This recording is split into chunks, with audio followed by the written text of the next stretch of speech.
Abram has to rescue Lot. He's in some trouble.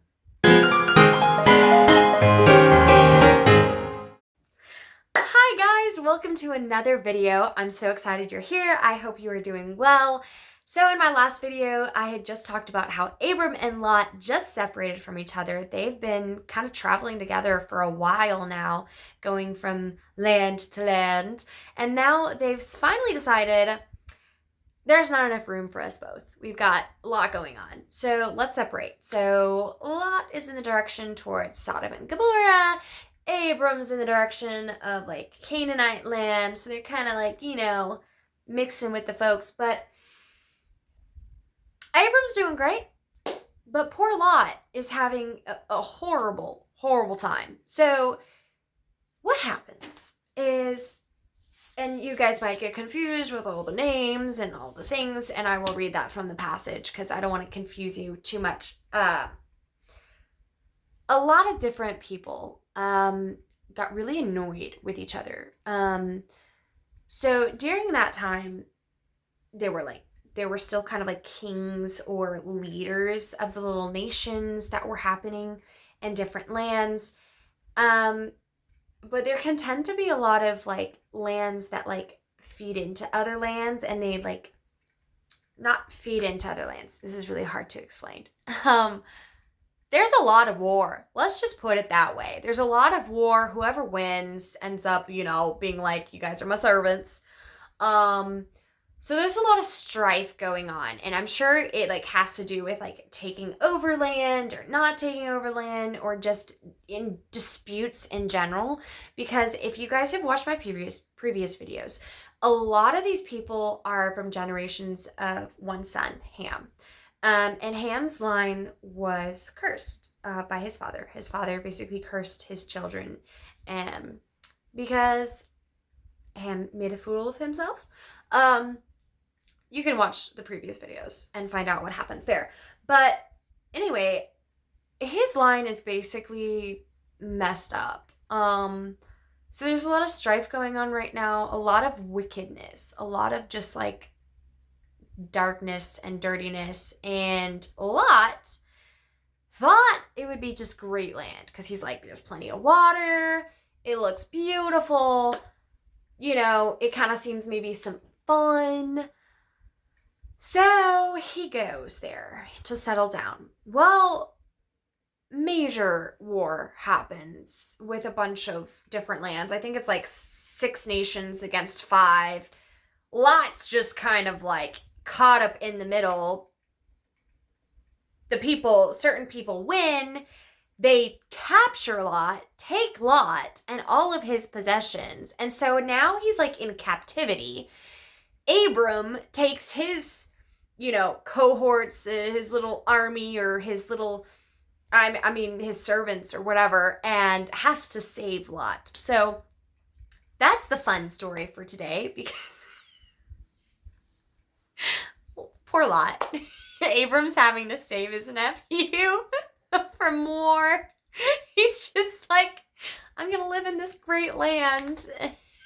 And poor Lot is like, oh no. Can you imagine? That would be so awful to be like kind of a new guy in the land, and then you get captured and you're like, wait. I wasn't even like part of the strife. I was just like living here. So let me go ahead and read the chapter because this chapter is kind of great. So it's Genesis 14. We're getting through it, guys, slowly but surely. And you're going to hear a lot of land and names and stuff, and a couple might pop up that you've heard from my previous videos if you've watched them. If not, it's okay. These are just a bunch of names, and I might pause here and there and just try to explain a little bit. But essentially, there's just a lot of leaders and a lot of cities, and like cities or land or nations or what do you want to call it, that they called it back then, that are warring against each other, basically. So I'll try to go through this quickly. In the days of Amraphel, king of Shinar. Now, okay, I'm going to stop right there. Shinar is in connection with the Tower of Babel. I don't know if you've seen my last videos again, but the Tower of Babel, I have a video on that. The video is the biggest project ever, I believe. The Tower of Babel is basically the starting point of when God had like a curse, put a curse during the time because they were building this really big building called the Tower of Babel, and they were trying to make a name for themselves. They were trying to get all the way to heaven. So basically kind of like trying to get to heaven without God and trying to be like, there's just a lot of pride and wickedness going on. And God was like, I need to separate everybody because they're getting together and doing evil things, and I don't want this to go further. So they were all speaking one language. He gave them a bunch of different language, and they all dispersed. So that's why now there's so many other lands as well. They all just kind of went like poof. And the leader of the guy kind of who put together this whole thing, scholars believe, was Nimrod. He was like a big man, mighty warrior. Anyway, he was a leader. He's in connection with Ham, the son who screwed up, and the line. So Nimrod is in connection with all this. Tower of Babel is in connection. So all of this lineage is like trickling down, and there's just like general wickedness that comes from this line. And Shinar is a land or a name that's associated with Nimrod because Nimrod had the Tower of Babel and it was in the land of Shinar. So a lot of these names, and where Canaan, so I basically almost all these names and lands that you're going to hear that are at war right now are all from the line of Ham right now. Just drama, major drama in the family. Anyway, so going to continue. Sorry if you were bored at that section. You can skip past it. It's fine. King of Shinar, Arioch, king of Eleazar, Chaldorlaomer, king of Elam, and Tittle, king of Goim. These kings made war. So there's, 1, 2, 3, 4 kings right now made war with Bera, king of Sodom. So Sodom. Birsha, king of Gomorrah. This is where Lot is living. Shinab, king of Admah. Shember, king of Zeboim. And the king of Bela, that is in Zoar. And all these joined forces in the valley of Siddim, that is the Salt Sea. Ooh, Salt Sea. 12 years that they had served Chaldalorum. So the 4 original, nations that I was talking about, that I just listed off. And then we're warring against the 5. And it sounds like the 5 were kind of like servants to one of these other kings or one of these other nations. So they're kind of just like unrest, like things are happening. 12 years they had served Calderim, but in the 13th year they rebelled. On the 14th year of Caldalarum, and the kings who were with him came and defeated the Rephaim in Ashtacarninum. This is not making sense. The Zuzim in Ham. The Enim in Shavlir, Kiram, and the Horites in the hill country of Seir, as far as El Padan in the border of the wilderness. Wow, this just sounds like craziness. Okay, so what happened is, I think it was the 5 countries kind of turned around, rebelled, went against a bunch of other countries, and then they turned back and came to En Mishpat and defeated all the countries of the Amalekites. So they're just kind of like trying to take over a bunch of land from what I'm reading from. There's a lot of names going on. I'm sorry, guys.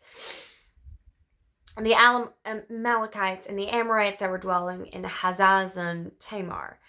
Then the king of Sodom, the king of Gomorrah, the king of Admah, the king of Zeboim, and the king of Bela went out, and they joined battle in the valley of Siddim with Chaldalorum, king of Elam, Tidal, king of Goyim, Amphrael, king of Shinar, and Arioch, king of Eleazar. 4 kings against 5.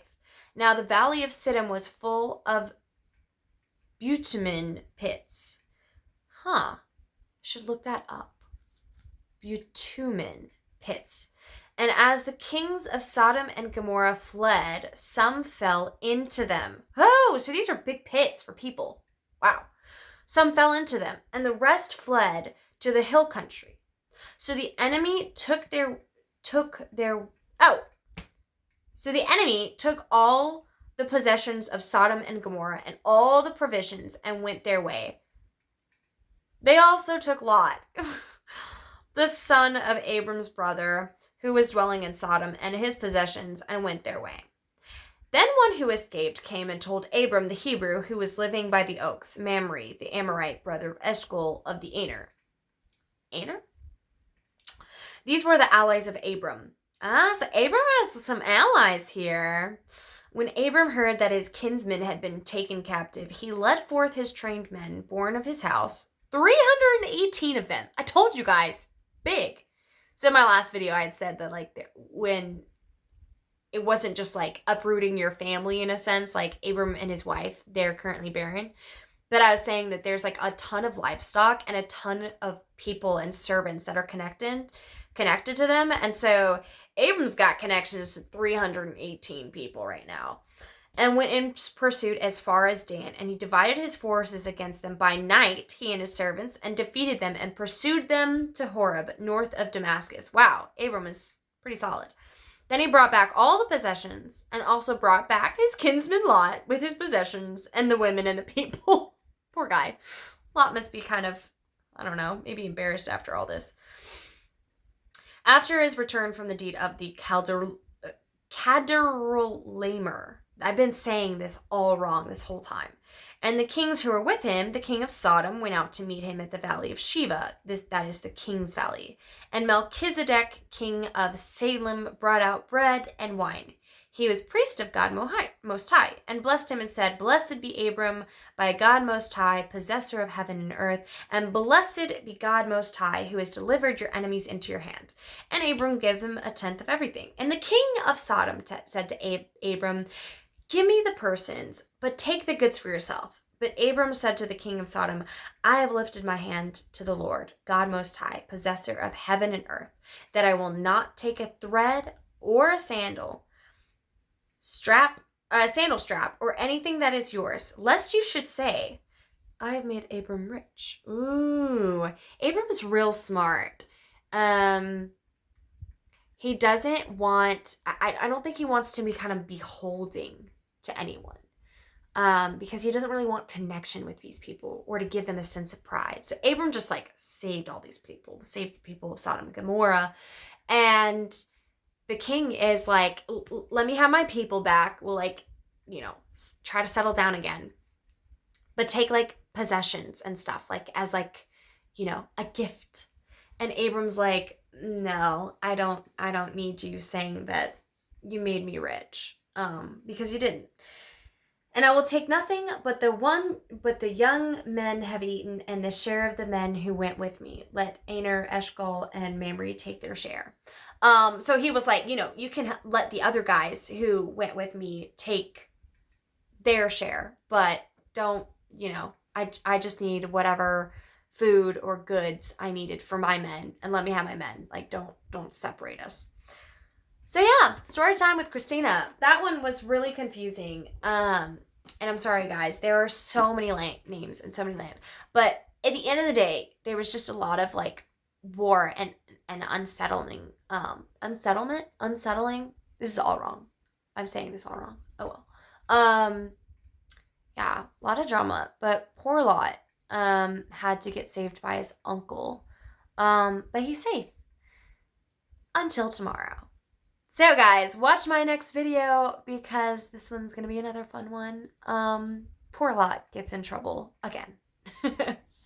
Love you all. Hope you are having a wonderful weekend. Weekend. It's close to the weekend. Yes, it's the weekend. Have a wonderful weekend. Bye. Side note, it's not next video. Next video is something else. But it's coming up really, really soon. I just keep getting excited about it.